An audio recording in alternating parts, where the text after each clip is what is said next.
ಮುಗಿಲು ಗ್ರಾಮದಲ್ಲಿ ನರೇಂದ್ರ ಸೇನೆ ಸಂಘದ ವತಿಯಿಂದ ಗಣಪತಿಯನ್ನು ಪ್ರತಿಷ್ಠಾಪನೆ ಮಾಡಿದ್ದೀರಾ. ಈ ಸಂದರ್ಭದಲ್ಲಿ ಏನು ಹೇಳಕ್ಕೆ ಇಷ್ಟಪಡ್ತೀರಾ?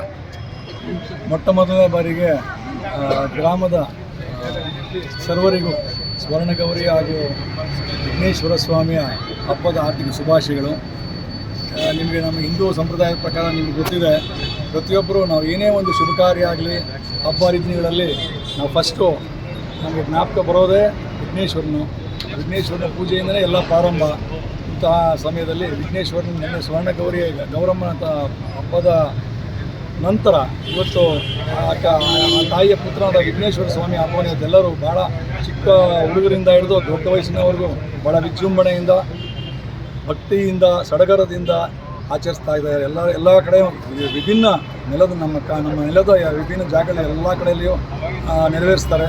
ಸೊ ವಿಘ್ನೇಶ್ವರನು ಅವರೆಲ್ಲ ನಮ್ಮ ಜನರ ಎಲ್ಲ ಸಂಕಷ್ಟಗಳನ್ನು ಕಷ್ಟ ಕಾರ್ಪಣ್ಯಗಳನ್ನು ನಿವಾರಣೆ ಮಾಡಿ ಅವರೆಲ್ಲರಿಗೂ ಸುಖದ ದಿನಗಳನ್ನು ಕರುಣಿಸಲಿ ಅಂತ ಹೇಳ್ತಾ ನಾನು ಮತ್ತೊಮ್ಮೆ ಗ್ರಾಮದ ಸರ್ವರಿಗೂ ಗಣೇಶ ಹಬ್ಬದ ಹಾರ್ದಿಕ ಶುಭಾಶಯಗಳನ್ನು ಹೇಳಲು ಬಯಸ್ತೇನೆ.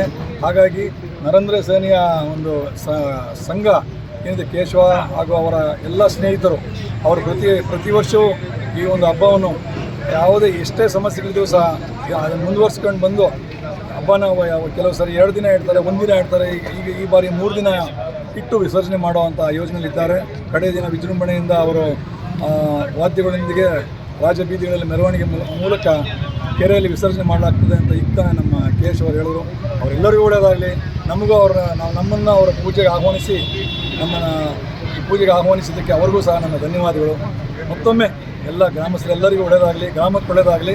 ಎಲ್ಲರೂ ಸುಖ ಶಾಂತಿಯಿಂದ ಒಗ್ಗಟ್ಟಾಗಿ ನಮ್ಮ ಜೀವನವನ್ನು ಸಾಗಿಸೋಣ. ನಮಸ್ಕಾರ. ತಮ್ಮ ಒಂದು ಪರಿಚಯ?